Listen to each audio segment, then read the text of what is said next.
चला नमस्कार मित्रांनो, मी हॉटेल जलपरी सर्वा रवी काळे मित्रांनो.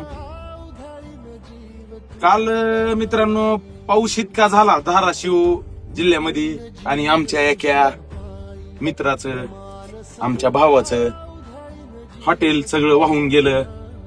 बरेच भांडे गेले, ताट वगैरे सगळे गेले, हलक्या मुलक्या वस्तू सगळे, फ्रीज मोठे असतात मित्रांनो, सगळ्या फ्रीज मध्ये पाणी गेलं. हॉटेल लाईन शून्यातून उभा केलेलं आहे त्यानं. त्याचं नाव म्हणजे हॉटेल तिरंगा लक्ष्मण भोसले. तर मित्रांनो माझं एकच म्हणण्याचा उद्देश आहे की बाबा आपल्या भावासाठी आपल्या हॉटेलवाल्यानं सगळ्यानं एक रील सोडावी आणि त्याला कुठून बी मदत मिळवून द्यावी हीच अपेक्षा करतो. आणि खरंच आपल्या हॉटेलवाल्यासाठी एक रील सोडा. चला सोडा बरं लवकर. धन्यवाद मित्रांनो.